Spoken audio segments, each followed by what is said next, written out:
Flipkart application में फ्लिपकार्ट पे की ऑप्शन है और उस फ्लिपकार्ट पे ऑप्शन में एक नया लोन जोड़ा गया है और उस लोन को लेना काफ़ी आसान है। सीधे बैंक अकाउंट में आप ले सकती हैं कम ब्याज दर के साथ। कैसे लेंगे देखते जाइए। फ्लिपकार्ट एप्लीकेशन ओपन करेंगे आप, पे वाले ऑप्शन ऊपर में मिल जाएगा। पे वाले ऑप्शन पर आप क्लिक करेंगे, नीचे आप स्लाइड करके आएंगे तो न्यू लॉन्चेस वाला में देखेंगे तो लोन अगेंस्ट म्यूचुअल फंड, यानी जो भी आप म्यूचुअल फंड खोले हुए हैं, एसआईपी खोले हुए हैं और म्यूचुअल फंड का जितना वैल्यू है, फॉर एग्जाम्पल 1 लाख रुपए की वैल्यू है तो उसके अगेंस्ट आपको लोन मिल जाएगा। यानी वही म्यूचुअल फंड आप खोले हुए हैं उसे दिखाकर आप लोन ले सकते हैं और जब तक आप पूरा लोन नहीं चुका देते हैं तब तक म्यूचुअल फंड को आप एक तरह से गिरवी रखते हैं। हालांकि म्यूचुअल फंड आगे बढ़ता रहेगा, इसका वैल्यू बढ़ते रहेंगे और आपका एसआईपी लगातार जारी रहेगा। बस आपका ही रहेगा म्यूचुअल फंड, बस वो दिखाकर आप लोन ले सकते हैं, वही आप समझिए। यहां पर लोन अगेंस्ट म्यूचुअल फंड अगर आपको लेना है तो इस पर आपको क्लिक करना है।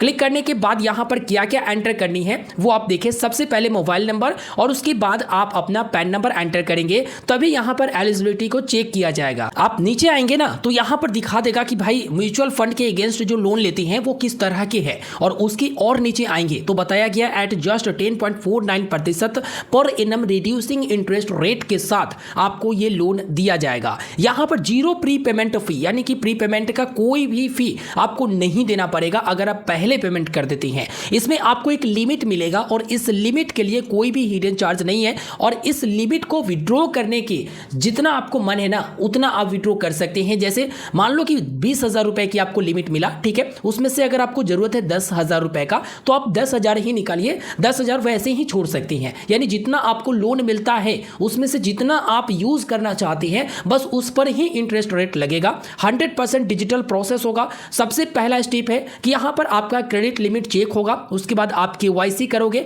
केवाईसी करने के बाद mark your mutual fund as a security with a trusted lender, mark करना पड़ेगा कि मेरा म्यूचुअल फंड आपके पास सिक्योर रहेगा, ठीक है, जो ट्रस्टेड लेंडर है उनके पास, ठीक है। और उसके बाद आप अपना पैसे को विड्रॉ कर सकेंगे और रीपेमेंट कर सकते हैं। तो चलिए एक बार देखते हैं एलिजिबिलिटी को चेक करके कि कैसे एलिजिबिलिटी चेक होता है। यहां पर मोबाइल नंबर और पैन नंबर एंटर करता हूं। आप देखेंगे कि आपके सिविल पर कोई भी इंपैक्ट नहीं डालेगा, इस बात का आप ध्यान रखेंगे। तो चेक एलिजिबिलिटी पर क्लिक करता हूं।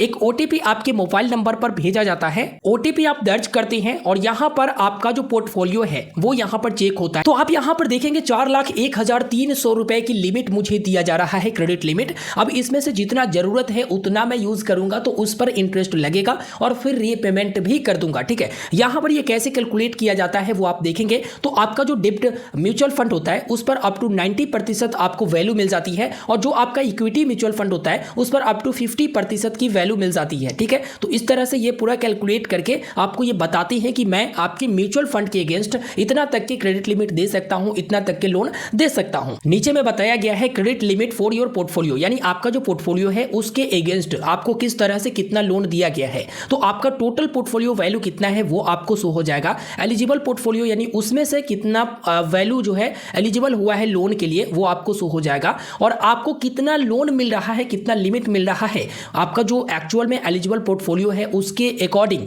उसके अगेंस्ट वो आपको दिख जाएगा। नॉट एलिजिबल पोर्टफोलियो यानी कितने रुपए पोर्टफोलियो में ऐसे हैं जो एलिजिबल नहीं है लोन के लिए, वो भी आपको दिख जाएगा। अनअप्रूव्ड लिखकर आएगा और वो ऐसे अमाउंट जो अनअप्रूव्ड है उसे करेंटली जो इनका लेंडर पार्टनर है वो इसे एक्सेप्ट नहीं कर रहे हैं। फिलहाल मुझे तो जरूरत नहीं है इसलिए मैं आगे का प्रोसेस नहीं कर रहा हूं। अगर आपको लेना होगा तो आगे आप केवाईसी करेंगे और आपको टिक करना होगा, फिर उसके बाद आप कंफर्म कर देंगे तो आपका जो क्रेडिट लिमिट है वो शो हो जाएगा। इसमें से जितना भी आप यूज करना चाहते हैं वो सीधे आप अपने बैंक अकाउंट में ले पाएंगे, कोई दिक्कत और परेशानी आपको नहीं होगा। तो इस तरह से फ्लिपकार्ट पे के थ्रू, यानी फ्लिपकार्ट पे में जो ऑप्शन आया है म्यूचुअल फंड के अगेंस्ट लोन लेने का, वो आप काफी आसानी से ले सकते हैं। आपका म्यूचुअल फंड भी सेफ सुरक्षित रहेगा, उसके अगेंस्ट आपको लोन मिल जाएगा और आपका म्यूचुअल फंड चलता रहेगा, बेनिफिट आपको म्यूचुअल फंड वाला मिलता रहेगा। इसमें से लोन ले सकते हैं। होता है ना कि भाई अगर आप कहीं भी लोन लेने जाते हैं तो सामने वाला पूछता है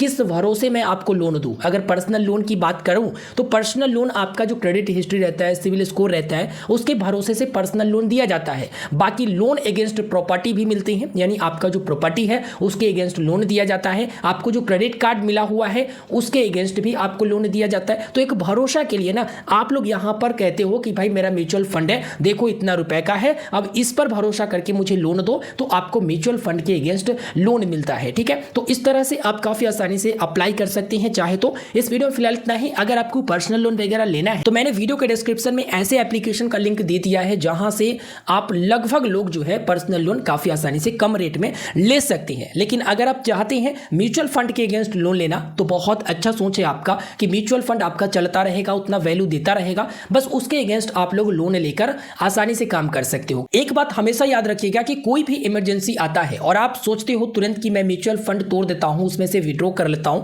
तो इससे अच्छा तरीका मैं बताऊं तो आप म्यूचुअल फंड को चलते रहने दीजिएगा, म्यूचुअल फंड के अगेंस्ट लोन ले लीजिएगा और जो आपका इमरजेंसी काम है वो निपटा लीजिएगा। ठीक है, इस वीडियो में कंप्लीट इंफॉर्मेशन दे दिया हूं। वीडियो को लाइक करके अपने दोस्तों तक शेयर करें। चैनल पर नए हैं जरूर सब्सक्राइब करिए। धन्यवाद।